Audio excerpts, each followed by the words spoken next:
The dust-choked horizon seemed to bleed into the earth, as Olivia Price clutched her shawl tighter around her shoulders, tears streaking through the grime on her face as she stumbled along the unforgiving trail away from everything she had ever known.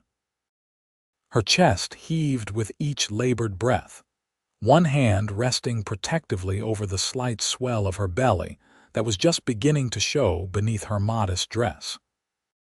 The town of La Veta, Colorado Territory, 1876, the only home she had known for all her 20 years now lay behind her, its church spires and small wooden buildings disappearing into the distance as surely as her former life. The morning had brought swift judgment. The town elders, led by her own father, had condemned her without mercy when her condition became impossible to hide. "We will not harbor such sin in our midst," her father had pronounced, his voice breaking even as his resolve held firm. Her mother had wept silently, not daring to contradict him before the gathered congregation. The father of her child, Daniel Blackburn, the banker's son who had promised her the world under star-filled skies, had denied everything, claiming she was nothing but a desperate girl looking to trap a man of means. No one believed her. No one stood for her. "Leave this place and never return," the pastor had intoned, his finger pointed toward the vast expanse beyond the town limits. "May God have mercy on your soul." The April sun beat down mercilessly as Olivia trudged forward, her few possessions bundled in a small sack. She had no destination, no plan, only the knowledge that the life growing inside her deserved more than shame and abandonment. Exhaustion tugged at her limbs, and the dryness of her throat reminded her she had not drunk since morning. The distant rolling hills of the Spanish Peaks seemed to mock her with their permanence and indifference. When her legs finally gave out, she collapsed by a small creek that cut through the prairie. Cupping her hands, she drank greedily, the cool water a momentary respite from her desperate situation. A sob escaped her throat, unexpected and raw, as the full weight of her circumstances crashed upon her. "They banished me for being with child," she cried out to no one, her words carried away by the prairie wind. Her hand caressed her belly protectively. "What will become of us now?" The sound of approaching hoofbeats startled her from her moment of despair. Scrambling to her feet, Olivia wiped at her face, not knowing whether to run or stand her ground. The rider appeared over a small rise, a tall man astride a chestnut stallion, his face shadowed by a wide-brimmed hat. His clothes were dusty from the trail, a leather vest over a simple shirt, denim pants tucked into worn boots. A gun belt hung at his hip, though he made no move toward it. The stranger reined his horse to a stop, studying her with clear blue eyes that seemed to take in her disheveled appearance, the tear tracks on her face, and the small bundle of possessions at her feet. "You all right, miss?" His voice was deep but gentle, tinged with the drawl of someone who had spent years under western skies. Olivia hesitated, then straightened her spine. "I am perfectly fine, sir," she lied, her voice betraying her with a tremor. The man dismounted, keeping a respectful distance. "Name's Henry Morgan," he said, removing his hat to reveal sun-streaked brown hair. "And begging your pardon, but you don't look fine to these eyes." His gaze was direct but kind, devoid of the judgment she had faced in town. Something about his straightforward manner broke through her fragile composure. "They banished me," she whispered, fresh tears spilling, "for being with child. My own family cast me out like I was nothing." Henry's expression darkened momentarily, then softened with understanding. He took a step closer slowly, as if approaching a frightened animal. "May I ask your name, miss?" "Olivia. Olivia Price." He nodded, replacing his hat. "Miss Price, night's coming on, and these plains are no place for anyone to be alone after dark. Let alone, he paused, choosing his words carefully, someone in your condition. My ranch is about 3 miles north. I can offer you shelter for the night at least. Olivia hesitated, weighing her limited options. She had been raised to be wary of strange men, yet what choice did she have? The wilderness around her offered no comfort, and her meager supplies would last a day at most. How do I know I can trust you? She asked plainly. A small smile touched his lips. Fair question. Truth is, you don't, but I give you my word as a Morgan I mean you no harm. He gestured to his horse. You can ride. I'll walk alongside. Something in his voice, perhaps the lack of pretense, made Olivia believe him. She nodded slowly. Thank you, Mr. Morgan. Henry helped her onto his horse with careful hands, then gathered her small bundle. As they began their journey north, the setting sun casting long shadows across the land, he glanced up at her. That child you're carrying, he said quietly. It deserves better than to start life without a name. He paused, then added with simple determination, I'll give your baby a name, Miss Price, if you'll allow it. Olivia stared at him, speechless at the offer from this stranger who owed her nothing. Why would you do such a thing? She finally managed. Henry Morgan looked ahead, his profile strong against the twilight sky. Because it's the right thing to do, he answered simply. And out here, the right thing is sometimes all we have. As darkness fell across the Colorado territory, Olivia found herself following this unknown cowboy into an uncertain future, clinging to the first thread of hope she had felt since her world had collapsed that morning. Henry's ranch came into view just as twilight gave way to full darkness. It was modest but well-kept, a main cabin with a sturdy porch, a barn and corrals. A lantern burned in the window, casting a welcoming glow across the yard. It's not much, Henry said, helping Olivia down from the horse, but it's home. The door to the cabin opened, and an older woman with silver-streaked hair stepped onto the porch, her hands on her hips. Henry Morgan, where have you been? Supper's been. She stopped short when she noticed Olivia. Well now, who do we have here? Martha, this is Miss Olivia Price, Henry said, leading his horse toward the barn. She'll be staying with us tonight. Miss Price, this is Martha Dawson, my housekeeper and the closest thing to family I have out here. Martha's sharp eyes took in Olivia's condition immediately, but her expression remained kind. Come in, child. You look dead on your feet. Inside, the cabin was simple but comfortable. A fire crackled in the stone fireplace, and the smell of stew filled the air. Martha ushered Olivia to a chair at the table, then bustled about serving bowls of rabbit stew and corn bread still warm from the oven. Eat, she instructed. Then we'll talk. Henry returned from the barn, washed his hands at the basin by the door, and joined them at the table. They ate in relative silence, Olivia suddenly aware of how hungry she was. When she had finished, Martha poured her tea, then sat across from her. Now, Martha said gently, Henry didn't say much, but I can see plain as day you're in a difficult spot. Whatever brought you here, you're safe for now. Olivia's hands trembled around her cup. The town Levetta, they cast me out when they learned I was. She couldn't finish. Martha nodded. I figured as much. Righteous folk can be the cruelest sometimes. She exchanged a glance with Henry. We have a spare room. You can stay here until you figure out what's next. I couldn't impose, Olivia began. It's no imposition, Henry interrupted. Ranch this size needs help, and Martha's been saying she could use another pair of hands around here. You stay as long as you need. And what about after? Olivia asked, her hand moving unconsciously to her stomach. What about when the baby comes? A moment of silence followed her question. Then Henry leaned forward, his expression serious. I meant what I said earlier.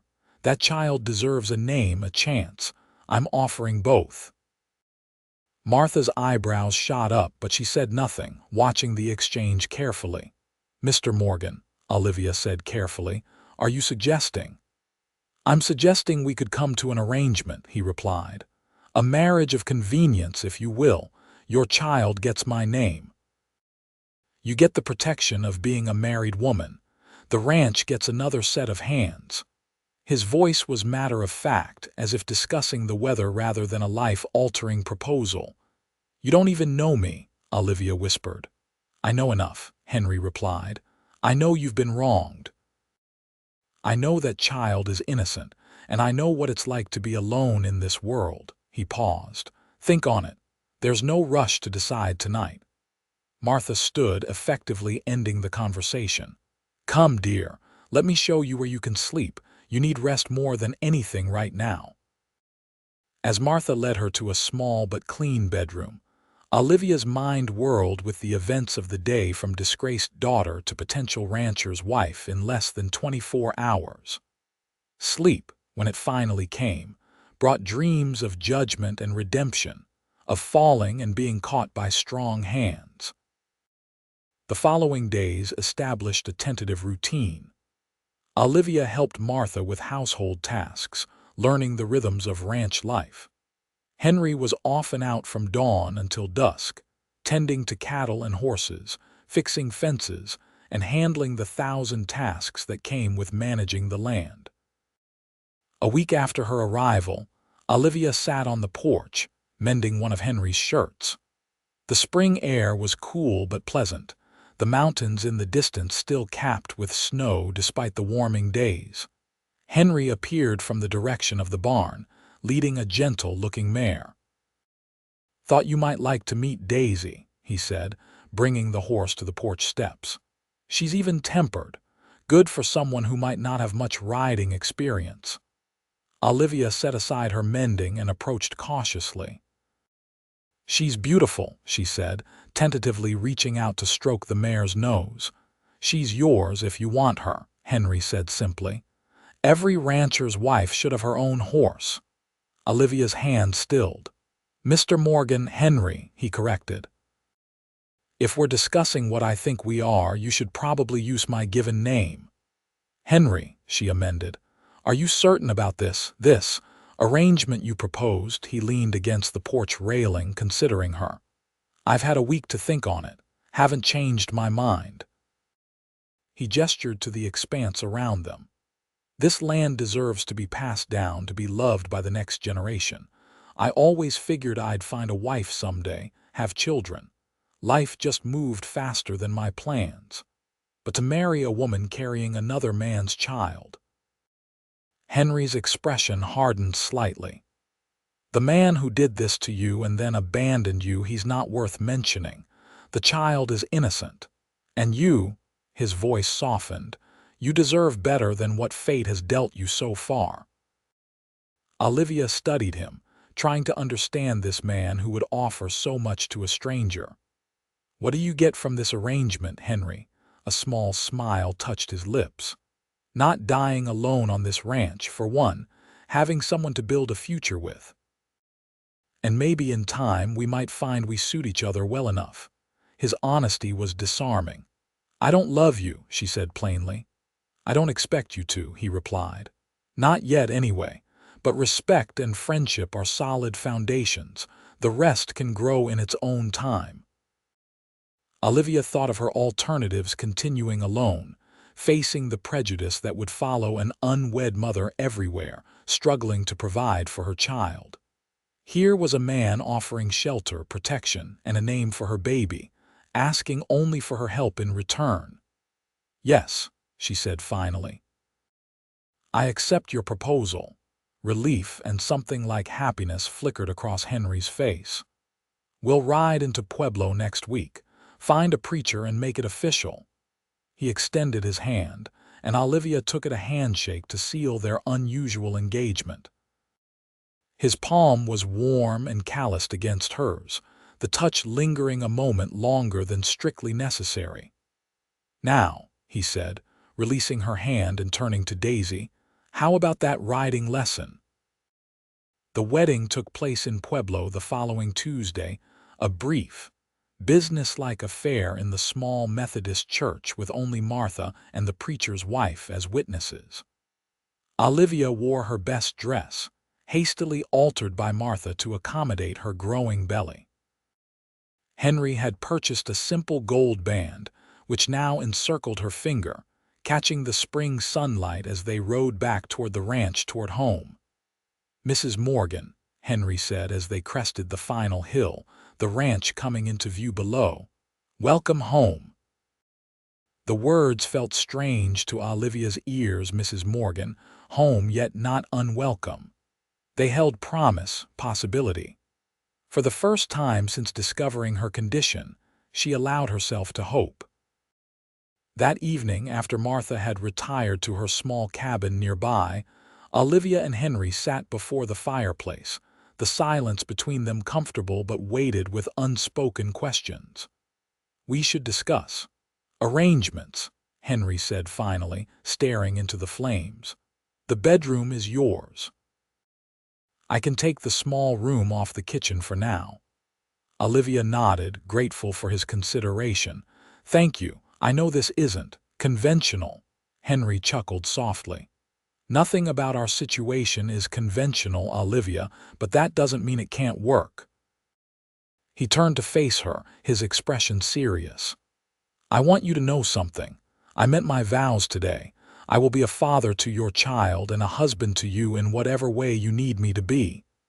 "And if I never," she began, unable to finish the thought. "Then we'll have a partnership based on respect and common purpose," he replied. "But I hope, in time, you might find room in your heart for more." Olivia studied his face, the strong lines of his jaw, the kindness in his blue eyes, the sincerity in his expression. She had known him barely 2 weeks, yet here she was, bound to him by law and promise. It should have terrified her, but instead she felt a curious peace. "I hope so too," she whispered, surprising herself with the truth of it. The weeks that followed settled into a rhythm. Henry taught Olivia about ranch life, how to ride properly, the basics of caring for livestock, even how to shoot the Winchester rifle he kept above the fireplace. "Just in case," he'd said, though he never elaborated on what case might arise. Martha continued to manage the household, though she gradually ceded more responsibilities to Olivia as the younger woman gained confidence. As spring gave way to summer, Olivia's body changed, her belly growing rounder, more prominent. Henry never mentioned it directly, but she often caught him watching her with a protective gaze. He began making things a cradle from pine wood, tiny blankets purchased on his monthly supply runs to Pueblo. One evening in late July, as they sat on the porch watching the sunset paint the mountains in gold and purple, Henry reached into his pocket and pulled out a small carved wooden horse. "For the little one," he said, placing it in Olivia's palm. "My father made similar ones for me when I was a boy." Olivia ran her finger over the smooth wood, touched by the simple gift. "It's beautiful, Henry, thank you." She hesitated, then added, "Would you like to feel the baby? It's been quite active today." Henry's eyes widened slightly, but he nodded. Olivia took his hand, work roughened but gentle, and placed it on the curve of her belly. For a moment, nothing happened, then a definite kick pressed against his palm. Henry's face transformed with wonder. "Strong," he murmured, "like its mother." "Or its father," Olivia said without thinking, then flushed when she realized the implication of her words. Henry's gaze met hers, something unspoken passing between them. "Yes," he said softly, "its father." The moment stretched between them, intimate and charged with possibility. Then the baby kicked again, breaking the spell, and they both laughed. As Henry withdrew his hand, his fingers brushed against hers, a touch that might have been accidental but didn't feel that way to Olivia. Something was changing between them, slowly but surely, like the gradual shifting of seasons. August brought scorching heat and the busiest time on the ranch. The cattle needed constant attention, and Henry often returned home long after dark, exhausted but satisfied with the day's work. Olivia worried about him pushing himself too hard, but admired his dedication. One particularly hot afternoon, Olivia was hanging laundry when she spotted riders approaching three men she didn't recognize. Henry was checking the north pasture, and Martha had gone to visit a friend in the next valley. Unease prickled along her spine as she watched the men draw closer. Their manner seemed casual enough, but something about them set her on edge. Remembering Henry's lessons, she retreated inside and retrieved the rifle from above the fireplace, loading it the way he had shown her. The men reined in their horses in the yard. "Hello, the house," one called out. "Anybody home?" Olivia stepped onto the porch, keeping the rifle visible but not raised. "Can I help you, gentlemen?" The apparent leader, a lean man with a wiry beard and calculating eyes, swept off his hat. "Afternoon, madam. We're looking for Henry Morgan." "My husband is out checking the herd," Olivia replied, emphasizing the word husband deliberately. "He should return shortly. May I ask your business?" The three men exchanged glances. "Just passing through," the leader said. "Heard Morgan might have work." Olivia didn't believe him for a second. "As I said, he'll be back soon. You're welcome to water your horses at the trough there, but I'll ask you to stay in the yard." The second man, younger, with a nasty scar running down one cheek, smirked.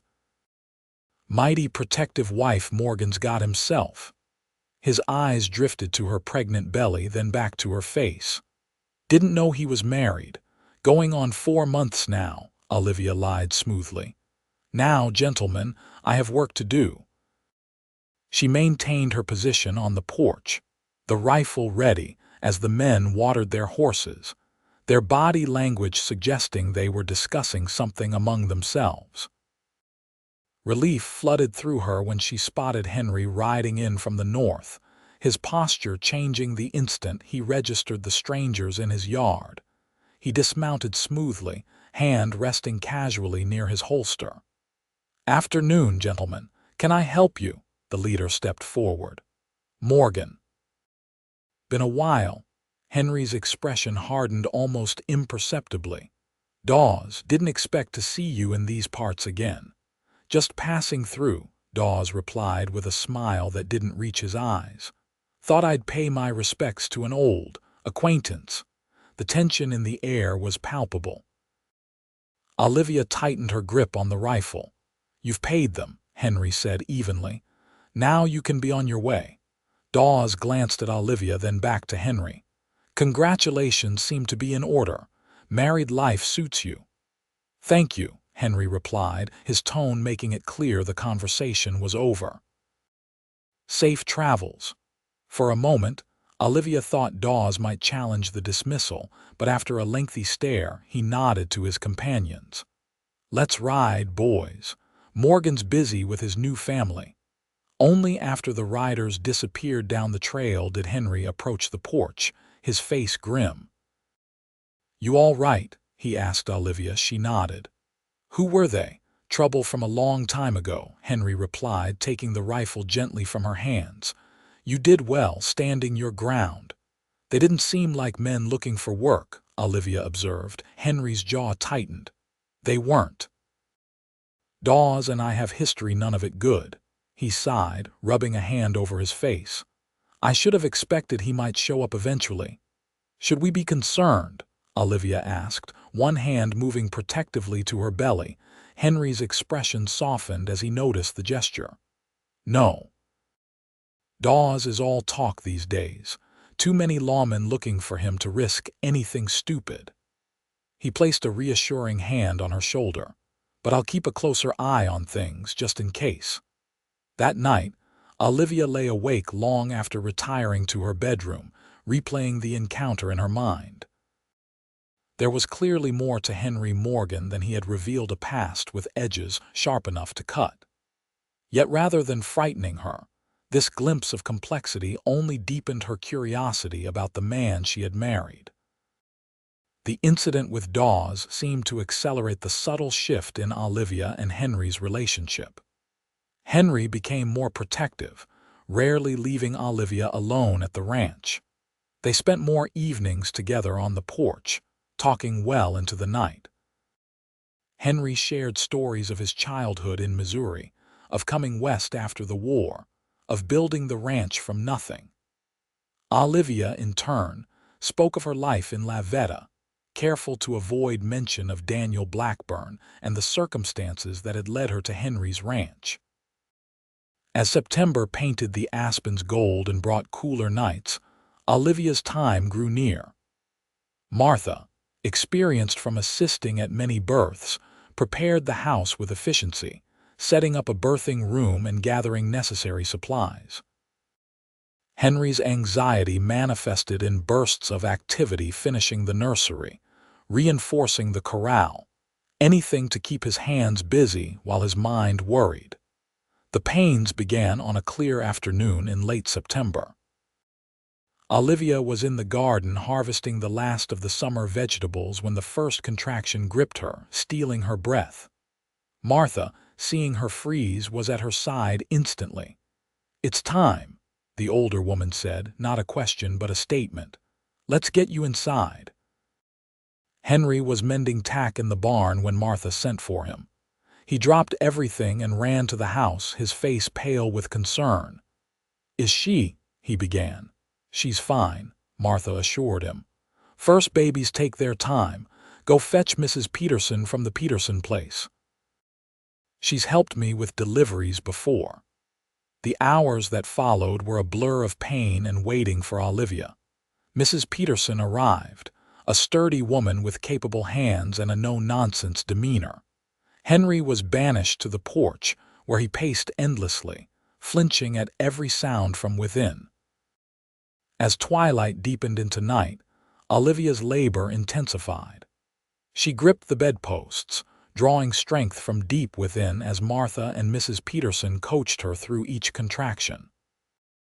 The pain was unlike anything she had experienced, yet somehow she found reserves of endurance she hadn't known she possessed. "You're doing wonderfully, child," Martha encouraged. "The baby's almost here." With a final, tremendous effort, Olivia pushed her child into the world.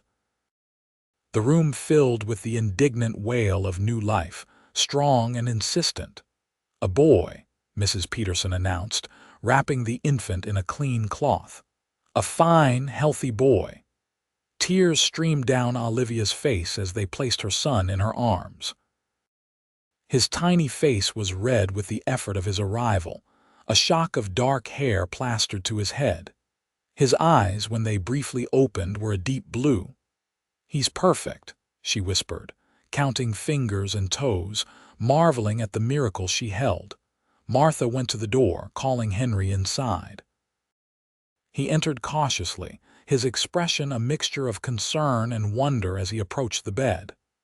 "Come meet your son," Olivia said softly. Henry sank to his knees beside the bed, staring at the small bundle. "A boy," he repeated, his voice thick with emotion. Hesitantly, he reached out, touching the baby's cheek with one finger. "He's so small." "But strong," Mrs. Peterson assured him, "lungs like a blacksmith's bellows." "What will you name him?" Martha asked. Olivia looked at Henry, suddenly uncertain. They had discussed names but reached no decision. Now, seeing Henry's face as he gazed at her son, their son, she realized she knew. "William," she said. "William Henry Morgan." Henry's head jerked up, his eyes meeting hers. "My father's name," he said quietly. Olivia nodded. "A good name for a Morgan son." Something broke open in Henry's expression, vulnerability and joy and fierce protectiveness all at once. He leaned forward, pressing his lips to Olivia's forehead in their first real kiss. "Thank you," he whispered against her skin. In that moment, holding her son and feeling Henry's presence beside her, Olivia felt the last walls around her heart begin to crumble. This strange, unexpected family was hers now, and she would fight for it with everything she had. The weeks following William's birth were a haze of exhaustion and joy for Olivia. The baby demanded constant attention, waking every few hours for feeding, his lusty cries filling the cabin through the night.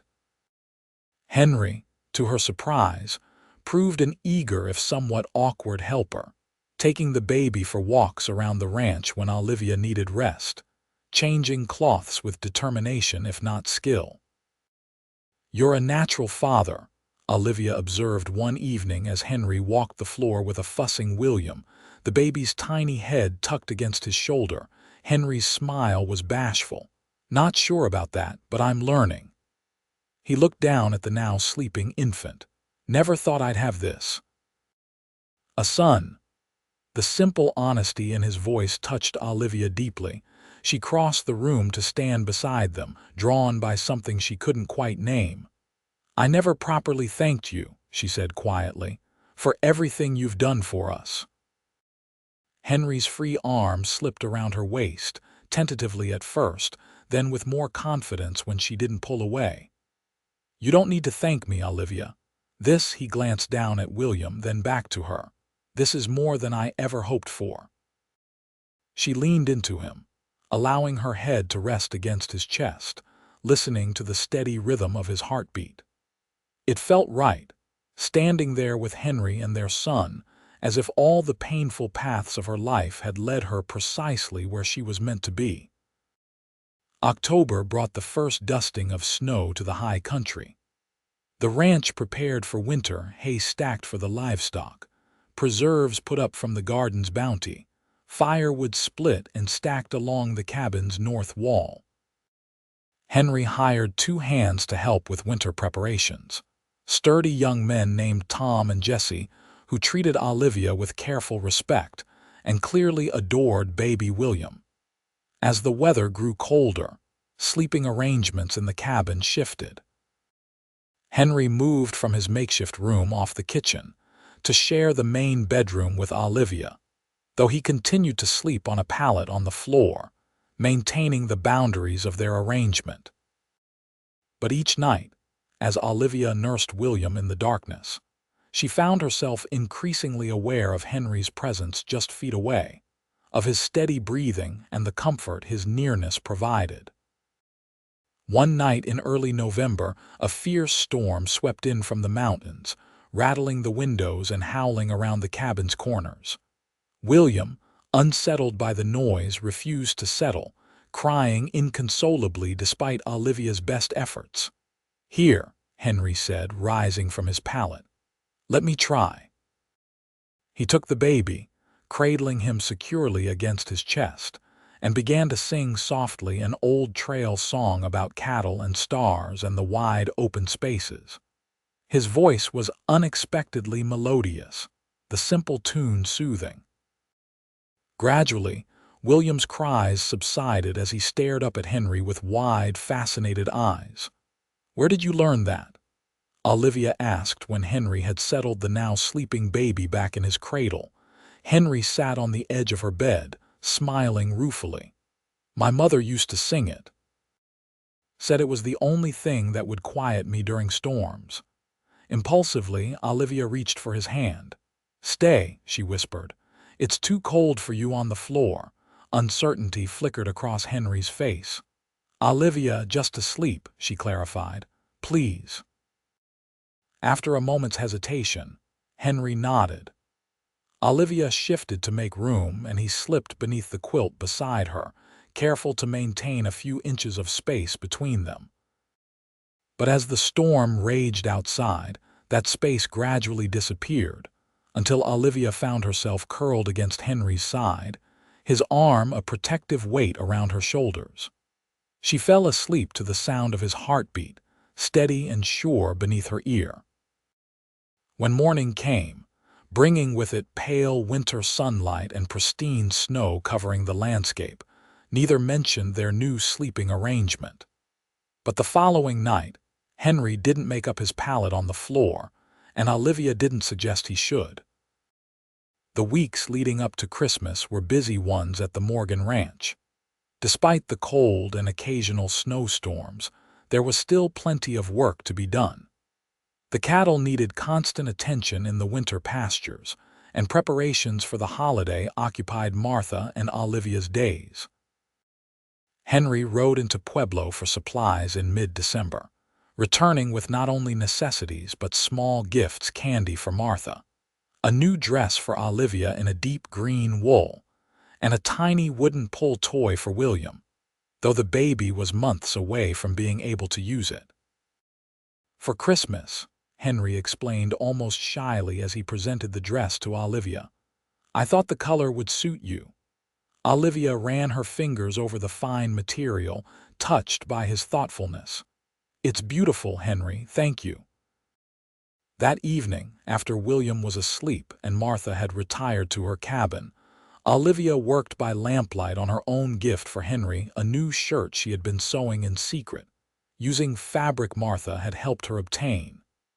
As she stitched, she reflected on the changes the past months had brought. She had arrived at this ranch desperate and alone, carrying another man's child, with nothing to offer but her willingness to work. Now, she was mistress of this home, mother to a thriving son and wife to a man who treated her with unfailing kindness and respect. The arrangement that had begun as one of convenience had evolved into something deeper, something that increasingly resembled a real marriage. When Henry entered from his final check of the livestock, stomping snow from his boots, Olivia quickly hid the shirt beneath a pile of mending. "Cold out there," he remarked, warming his hands at the fire. "Might have more snow by morning." "Come sit," Olivia invited, patting the space beside her on the small sofa. "I'll make you some coffee." "No need," Henry said, settling next to her. "Just want to sit a spell." They sat in comfortable silence, watching the flames dance in the fireplace. Henry's arm rested along the back of the sofa, not quite touching her but close enough that Olivia could feel the warmth of him. Slowly, deliberately, she shifted closer until her side pressed against his. Henry glanced at her, a question in his eyes. "I've been thinking," Olivia said softly, "about us, about our arrangement." Henry tensed slightly beside her. "Oh, when we married, you said respect and friendship were solid foundations," she continued, gathering her courage. "That the rest could grow in its own time." "I remember," Henry replied, his voice careful. Olivia turned to face him fully. I think that time has come, Henry." His expression shifted from caution to hope. "Olivia, are you saying?" Instead of answering with words, Olivia leaned forward and pressed her lips to his attentive kiss that quickly deepened as Henry's arms came around her, drawing her closer. When they finally broke apart, they were both breathing heavily, foreheads touching. "I love you," Olivia whispered, the words she had been feeling for weeks finally finding voice. "Not because of what you've done for me and William, though I'm grateful for that. I love you for who you are, your kindness, your strength, your heart." Henry's hands framed her face, his eyes intense with emotion. "I've loved you since I found you by that creek," he confessed, "but I was willing to wait forever if that's what it took." "No more waiting," Olivia murmured, drawing him back to her. That night, in the bedroom they had shared but not truly shared, their marriage was finally consummated not as a business arrangement but as a union of love, of choice, of two people who had found in each other exactly what they needed. Christmas morning dawned clear and cold, with sunlight sparkling on fresh snow. Olivia woke to find Henry already up, building up the fire in the main room. William, now almost 3 months old, cooed happily in his cradle, reaching for the mobile of wooden stars Henry had carved for him. The day was simple but perfect: a special breakfast, gifts exchanged by the fire, even a brief visit from Tom and Jessie bearing a jar of honey from Jessia's cousin's hives. Martha exclaimed over her candy and the new shawl Olivia had knitted for her. Henry wore his new shirt proudly, claiming it was the finest he'd ever owned. As twilight gathered, with William sleeping peacefully and Martha having returned to her cabin, Henry and Olivia sat before the fire, his arm around her shoulders, her head resting against him. "I have one more gift for you," Henry said, reaching into his pocket. He pulled out a small leather pouch and handed it to her. Inside, Olivia found a gold locket on a delicate chain. When she opened it, she gasped. Inside was a tiny portrait of William, beautifully rendered by an artist in Pueblo. "Henry, it's exquisite," she breathed. "But when?" "I had the artist work from my description," he explained. "Wasn't sure it would turn out right, but seems he captured our boy well enough." Olivia turned the locket over, noticing an engraving on the back, "To my beloved wife. Forever yours, H.M." Tears pricked her eyes as she read the words. "Help me put it on." Henry fastened the chain around her neck, his fingers lingering on the sensitive skin below her hairline. "There's something else I want to give you," he said, his voice husky. "But it's more of a question, really." Olivia turned in his arms, curious. "What question?" Henry took her hands in his. "When we married, it was an arrangement, a practical solution to a difficult situation." He paused, gathering his thoughts. "But now that we're truly husband and wife in every sense, I want to do this properly." To Olivia's surprise, he slid from the sofa to one knee before her. "Olivia Morgan, I love you with all my heart. Will you continue to be my wife, not because you need me, but because you choose me? Will you build a life with me, raise our son together, and perhaps give him brothers and sisters someday?" Joy bubbled up inside Olivia, bright and effervescent. "Yes," she whispered. "Yes to all of it." Henry's smile was radiant as he rose to kiss her, sealing their renewed vows in the warmth of their home, with the promise of their future stretching before them like the vast Colorado sky. Spring 1877 arrived with a riot of wildflowers carpeting the meadows around the Morgan Ranch. The winter had been harsh but manageable, the family drawing closer in the long evenings by the fire.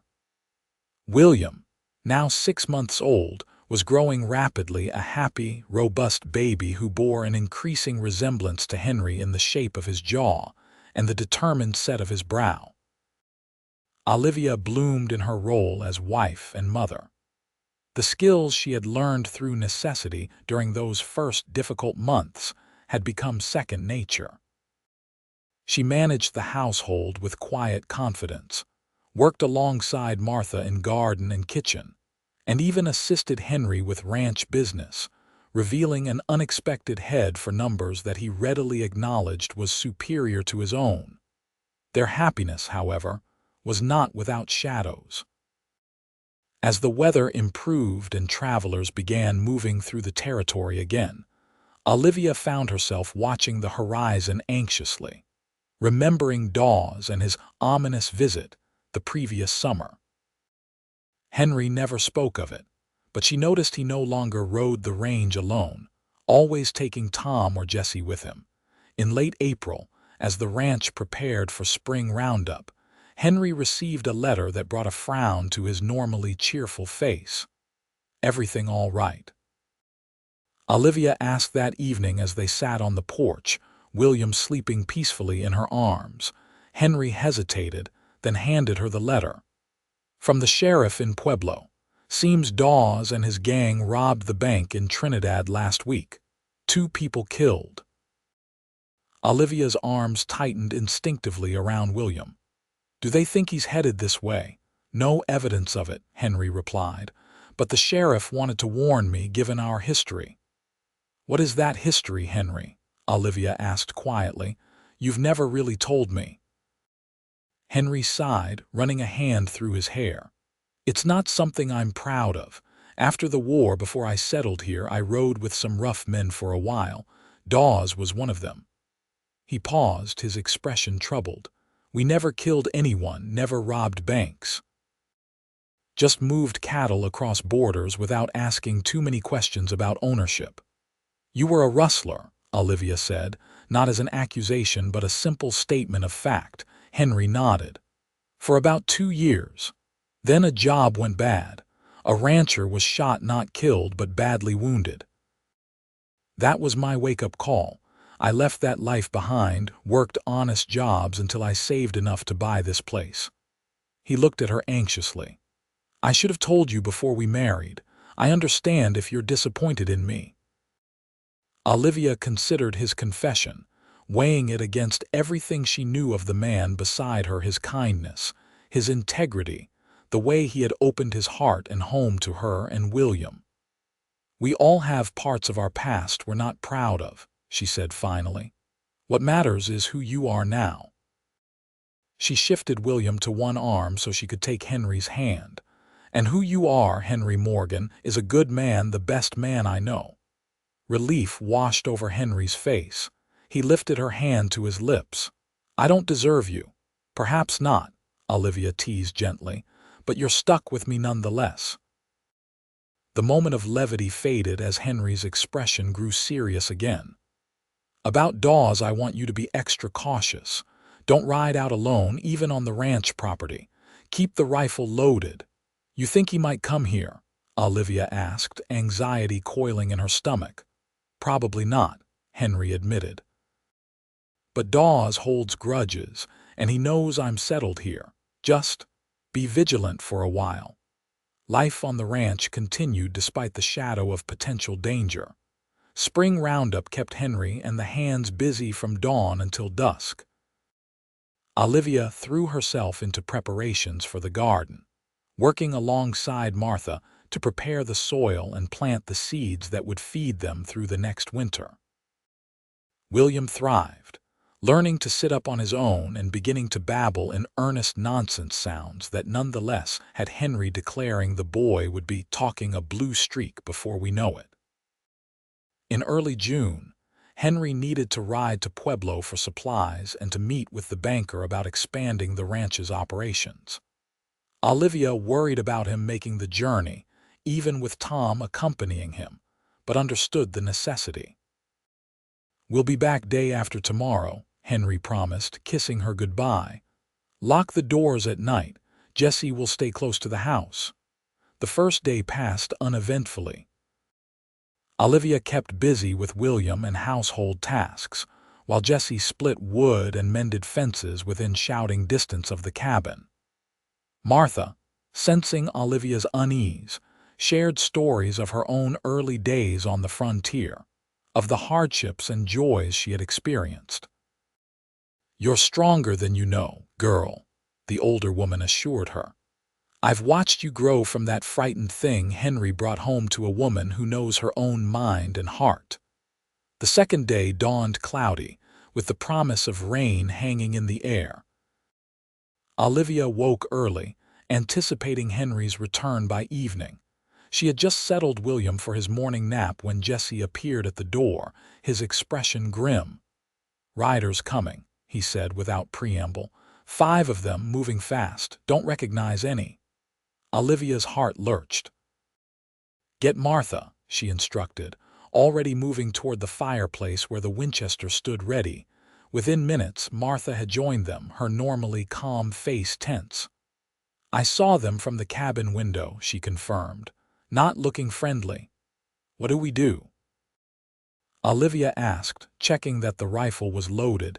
Jessie, barely 20 but raised on frontier hardship, straightened his shoulders. I'll meet them in the yard. You ladies stay inside, keep out of sight, if trouble starts. He trailed off, the implication clear. Olivia nodded, her mind racing. She pressed the small derringer Henry had given her into Martha's hands. Take William to the root cellar, she instructed.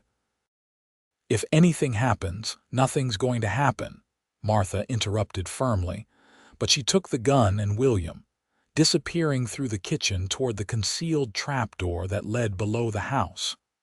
Olivia positioned herself at the window, rifle ready, as the riders thundered into the yard. Her stomach dropped when she recognized Dawes at their head, looking even more dangerous than she remembered. Jessie stepped out onto the porch, his stance casual but his hand near his holster. "Can I help you, gentlemen?" Dawes dismounted, the others following suit. "Looking for Morgan," he called. "Got business with him." "Mr. Morgan's not here," Jesse replied evenly. "Due back tomorrow. I can take a message." Dawes laughed, the sound chilling. "Oh, I doubt that. See, I just passed Morgan on the trail to Pueblo. Seems he had some trouble with his wagon, won't be back today." He stepped closer to the porch. "Now, why don't you tell Mrs. Morgan to come out and greet her guests properly?" Olivia's blood ran cold. They had deliberately waited until Henry was away. This was no chance encounter. Jesse stood his ground. "The lady's not receiving visitors. You'd best move on." One of Dawes' companions, a hulking man with a scar across his throat, drew his pistol. "Mighty unfriendly boy." What happened next unfolded with horrifying speed. Jesse reached for his gun, but the scarred man was faster. The shot cracked through the air and Jesse crumpled to the porch, clutching his chest. "No!" Olivia cried, abandoning her hiding place. She raised the rifle, firing through the window. The shot went wide, but it was enough to send the men diving for cover. "Well, well," Dawes called from behind a water trough. "The little wife has spirit." Olivia's mind raced. Jesse was wounded, possibly dying. Martha and William were hidden, but for how long? And Henry was miles away, unaware that his past had come calling in the most terrible way. "What do you want, Dawes?" she called, trying to keep her voice steady. "Just what Morgan owes me," he replied. "He left me holding the bag years ago, cost me 6 months in a territorial prison." His voice hardened. "Time to settle accounts." "He doesn't owe you anything," Olivia responded, repositioning herself away from the window in case they tried to pinpoint her location. "Oh, but he does," Dawes contradicted. "And since he's not here, I'll take payment another way. We're going to help ourselves to his livestock, his supplies." His voice took on a menacing edge. "Maybe his wife, too." Cold fury replaced Olivia's fear. This man threatened everything she loved: her home, her family, her future. She thought of William in the root cellar, of Jesse bleeding on the porch, of Henry who had given her a second chance at life. "You come one step closer to this house," she called, "and I'll put a bullet in you, Dawes. That's a promise." A moment of silence followed her declaration, then mocking laughter. "Brave words from a woman alone. But there are 5 of us, Mrs. Morgan. How many bullets do you have?" Not enough, Olivia knew. But she would use everyone if it meant protecting her son. The standoff continued for what felt like hours, but was likely only minutes, with Olivia moving from window to window, firing occasionally to keep the men at bay. She could see Jesse still moving weakly on the porch, alive, but badly hurt. The men had spread out, using the outbuildings and corral for cover as they worked their way closer to the house.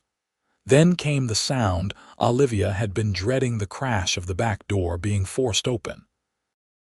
Martha's scream echoed through the house, followed by a man's triumphant shout. "Got the old woman, Dawes. There's a baby, too." Olivia's world narrowed to a pinpoint of absolute clarity. She abandoned her position at the front window, moving swiftly through the house toward the kitchen, the rifle steady in her hands. As she rounded the corner, she saw the scarred man holding Martha by the arm, the derringer nowhere in sight.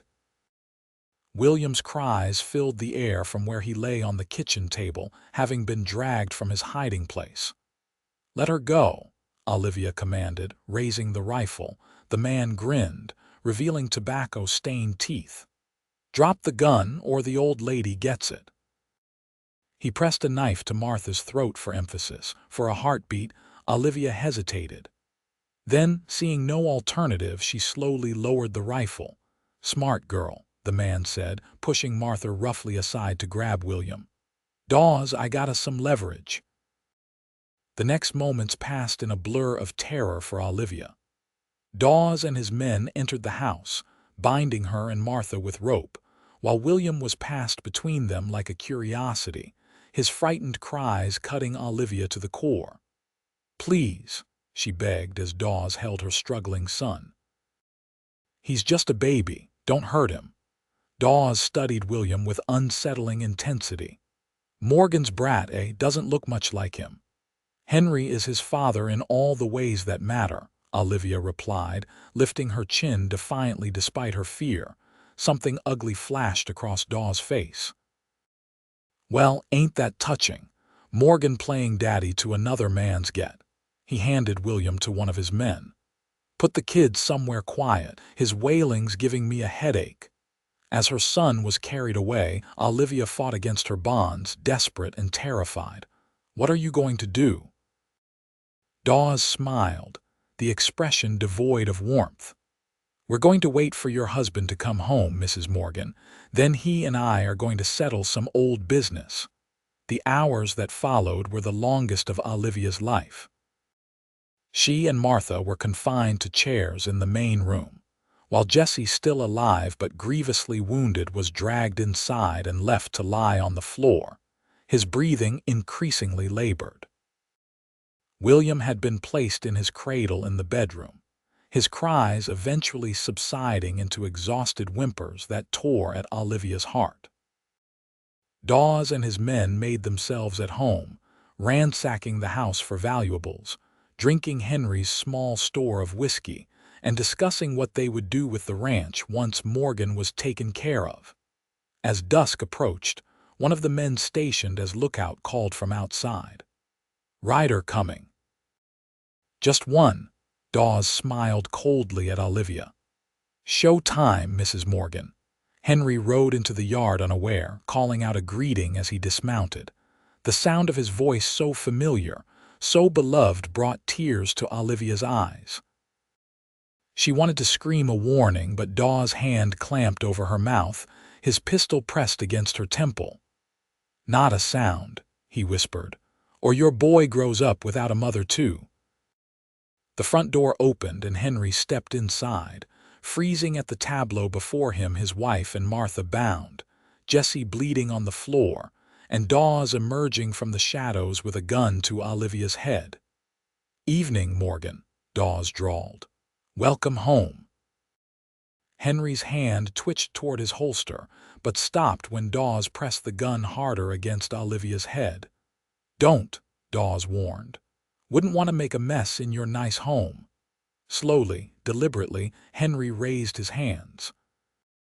"Let them go, Dawes," he said, his voice steady despite the fear evident in his eyes. "This is between you and me." "In good time," Dawes replied. "First, we have some catching up to do." He nodded to one of his men, who moved behind Henry, removing his gun and binding his hands. Henry's eyes never left Olivia's. "Are you hurt?" he asked her. Before she could answer, Dawes laughed. "Not yet, but the night's still young."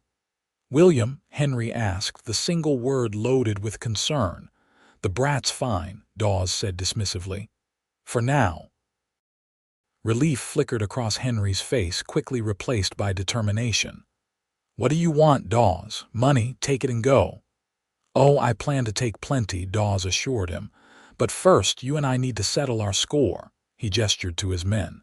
"Take him outside, we'll do this proper-like." As they dragged Henry toward the door, Olivia found her voice. "No, please don't hurt him." Dawes paused, looking back at her with cruel amusement. "You really do care for him, don't you? Touching." He leaned closer. "Tell you what, I'll make it quick. That's more than he deserves after leaving me to rot in prison." "You earned that prison time all on your own, Dawes," Henry said evenly. "I just refused to join you." Dawes' face darkened. "You betrayed me, left me holding the bag while you rode away clean." He straightened. "But that debt comes due tonight." As they pushed Henry outside, Olivia struggled against her bonds, desperation giving her strength. Martha, beside her, worked silently at her own ropes, her fingers bloody from the effort. "What are they going to do?" Olivia whispered. Martha's eyes were grim. "Nothing good, child. Keep working at those ropes." Outside, Dawes' voice carried through the open door. "On your knees, Morgan." "No," Henry's voice replied, steady and defiant. "If you're going to kill me, you'll do it while I'm standing." The sound of a blow followed, then another. Olivia bit her lip to keep from crying out, tears streaming down her face as she imagined what was happening to Henry. Then, almost imperceptibly, another sound reached her ears: hoofbeats, distant but approaching. Many riders moving fast. Martha heard it too, her eyes widening slightly. "Keep their attention," she whispered. "Help is coming." Gathering her courage, Olivia called out, "Dawes, please let me see my husband." A moment's silence followed, then Dawes appeared in the doorway. "Begging now, are we?" he smirked. "Why not? Let's make this a family affair." He nodded to one of his men. "Bring her out. Leave the old woman and the kid." Rough hands untied Olivia from the chair, though her wrists remained bound behind her. They pushed her outside, where the sight that greeted her nearly broke her heart. Henry knelt in the dirt, his face bloodied, one eye swelling shut, but his back was straight, his gaze unwavering as it found hers. "Olivia," he said softly, "I'm so sorry." "Touching reunion," Dawes mocked. "Say your goodbyes, Mrs. Morgan. Then you can watch while I put a bullet in your husband's head." The distant hoofbeats were louder now, close enough that Dawes' men were beginning to notice, exchanging uneasy glances. "Boss," one said uncertainly. "You hear that?" Dawes cocked his head, then cursed. "Riders, many of them." He grabbed Olivia, pressing his gun to her head. "Behind me now," he ordered Henry. "You're my ticket out of here if that's the law coming." But before anyone could move, the night exploded with gunfire. Riders burst into the yard from all directions, not lawmen. Olivia realized with shock, but ranch hands. Tom was at their head, leading a dozen men on lathered horses, guns blazing. Chaos erupted. Dawes' men scattered, returning fire. Dawes himself dragged Olivia toward the barn, using her as a shield.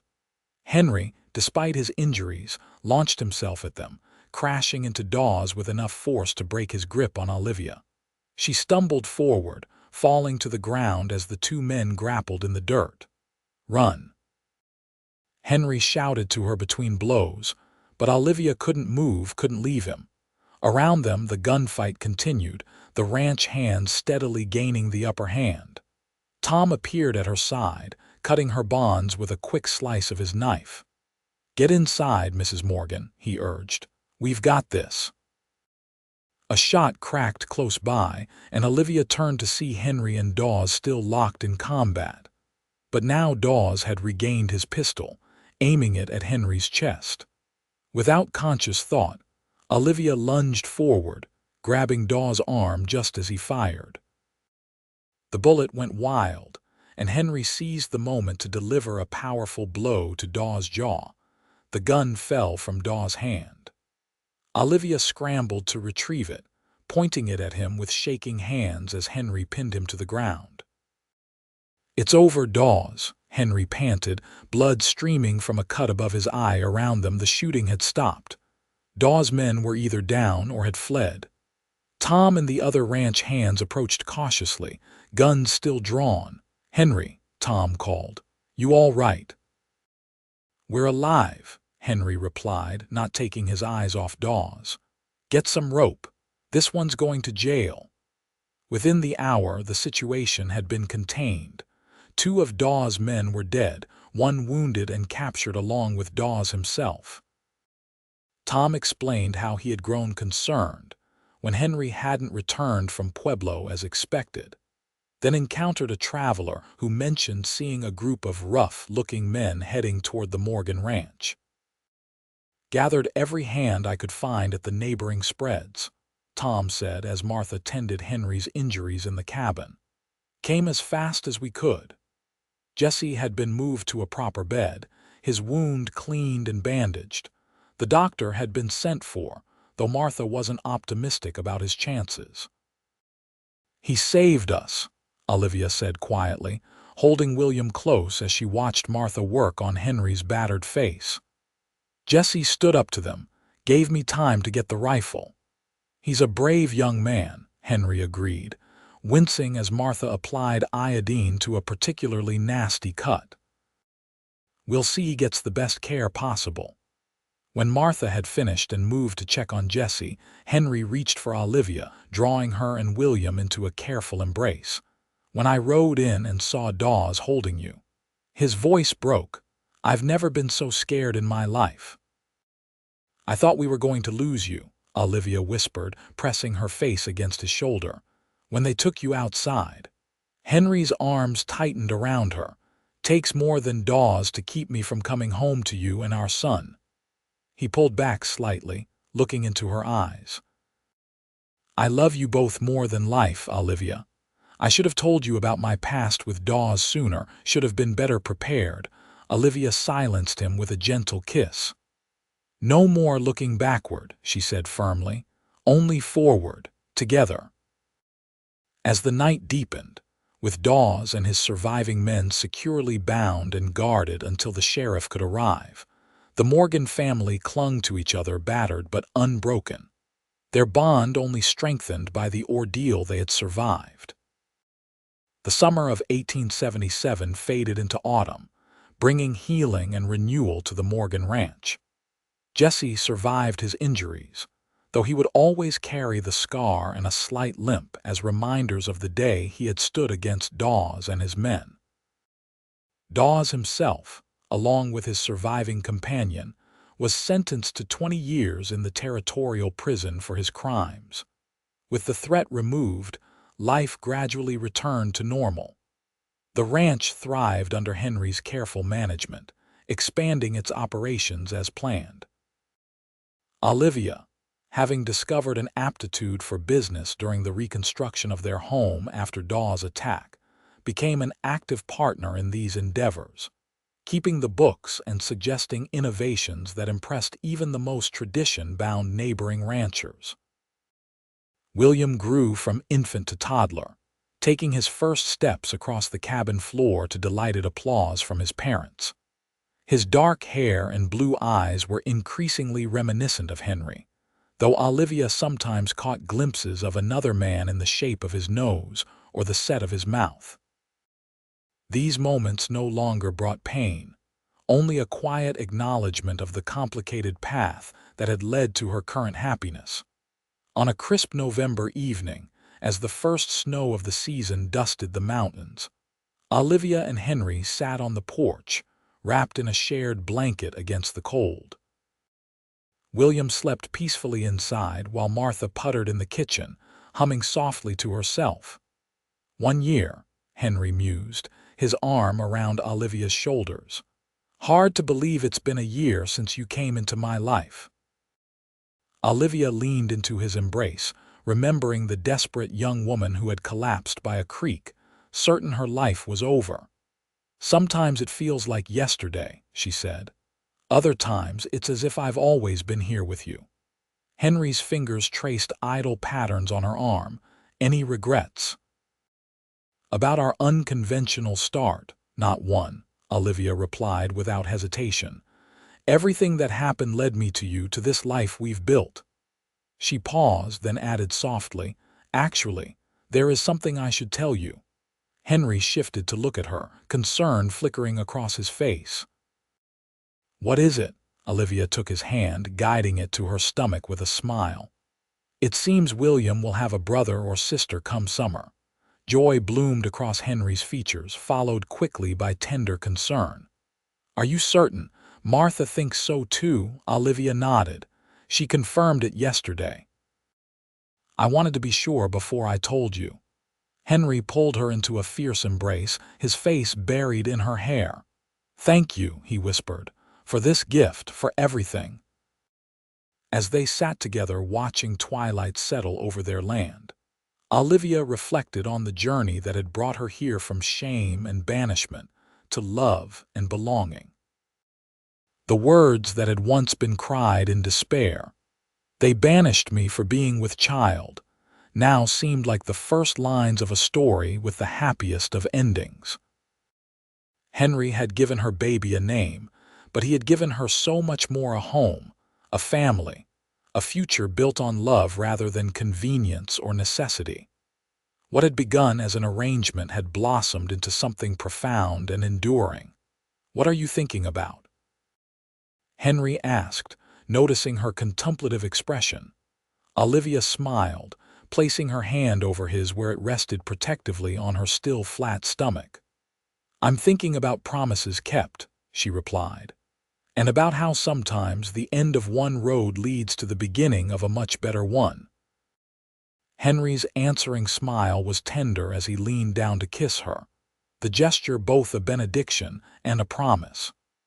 Around them, the ranch settled into evening quiet, a sanctuary they had built together, a legacy for the children who would carry their name into the future.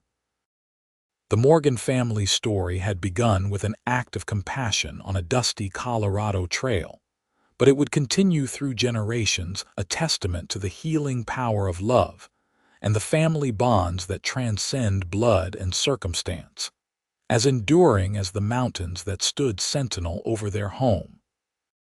In June 1878, the Morgan Ranch welcomed its newest member, a daughter they named Elizabeth Martha Morgan, with Henry's blue eyes and Olivia's auburn hair. As Henry placed his newborn daughter in William's cautious arms, teaching the toddler how to support his sister's head, Olivia watched her family with a heart so full it seemed impossible it could contain such happiness.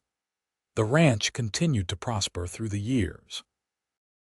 Henry and Olivia added a new wing to the cabin, creating a proper home with room for their growing family.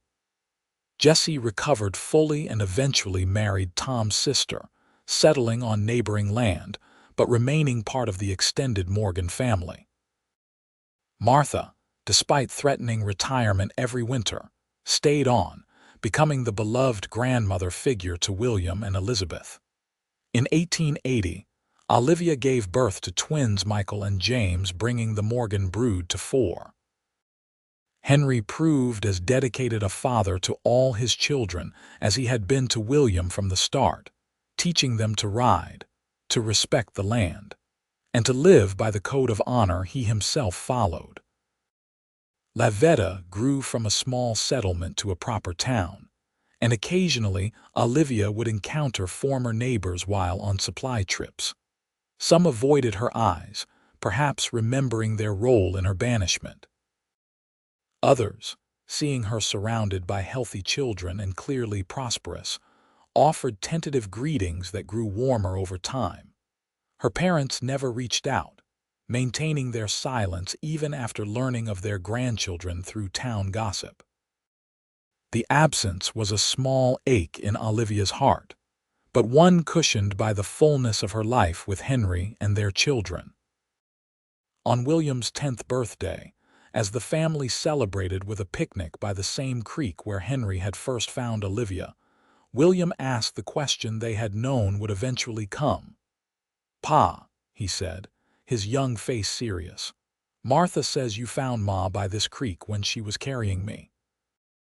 But she never says why Ma was here alone."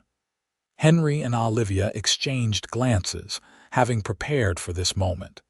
They had agreed long ago that William deserved the truth, appropriately framed for his understanding. "That's right, son," Henry said, sitting beside the boy while the younger children played nearby under Martha's watchful eye. "Your mother was in a difficult situation. The people in her town didn't understand that sometimes good people can make mistakes or find themselves in hard circumstances." William looked to Olivia. "Were you in trouble, Ma?" Olivia nodded, choosing her words carefully. "I was going to have you, but I wasn't married. Some people thought that was unforgivable. They asked me to leave town." William considered this, his brow furrowed in the way that so reminded Olivia of Henry. "That seems mean." "It was," Henry agreed. "But sometimes people let fear and old ideas about right and wrong cloud their judgment. The important thing is what happened next." "You married Ma and gave me your name," William said, piecing together the story he had heard in parts over the years. "I did," Henry confirmed, "but not just because it was the right thing to do. I did it because I saw something special in your mother: courage, strength, a heart big enough to face whatever came her way. I knew I wanted to build a life with someone like that." William nodded slowly, digesting this. "So you're not really my father, by blood, I mean." Henry placed his hands on William's shoulders, looking directly into the boy's eyes. "William Henry Morgan, listen to me. Being a father isn't about blood. It's about who teaches you to ride and rope, who sits up with you when you're sick, who loves you enough to correct you when you're wrong and praise you when you're right. By every measure that matters, I am your father and you are my son." Tears welled in William's eyes, but he blinked them back with the stoicism of a boy trying to be a man. "I'm glad it was you who found Ma that day, Pa." "So am I, son," Henry replied, pulling William into a hug. "So am I." That night, after the children were asleep, Olivia found Henry on the porch, staring at the star-filled sky. She slipped her arms around his waist, resting her cheek against his back. "You handled that beautifully today," she said. "William couldn't ask for a better father." Henry turned in her embrace, his expression thoughtful. "Been thinking about what I told him about being a father not being about blood. It's true for mothers too, you know. The way you've loved each of our children with the same fierce devotion. It's a choice you make every day." Olivia smiled, understanding what he meant. "Love is always a choice, isn't it? One we make again and again." "Best choice I ever made," Henry murmured, drawing her closer, "stopping for a crying girl by a creek." As they stood together under the vast Colorado sky, Olivia reflected on the long journey from that desperate day to this moment of contentment. The banishment that had seemed like an ending had been merely the beginning of a richer, fuller life than she could have imagined. The years continued to pass, marking their progress in the growth of their children, the expansion of their ranch, the deepening of their love. William followed in Henry's footsteps, developing a natural talent for ranching and a quiet leadership that earned him respect throughout the region. Elizabeth inherited Olivia's head for business, eventually taking over the bookkeeping and suggesting innovations that kept the Morgan Ranch at the forefront of changing times. The twins, different as night and day despite their identical beginning, found their own paths. Michael as a skilled horseman who trained the finest mounts in 3 counties.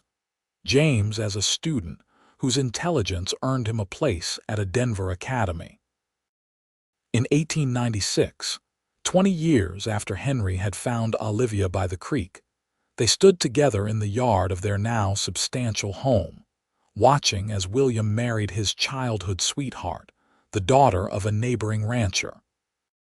The celebration brought together friends and neighbors from miles around, a testament to the respect the Morgan family had earned over 2 decades of integrity and hard work.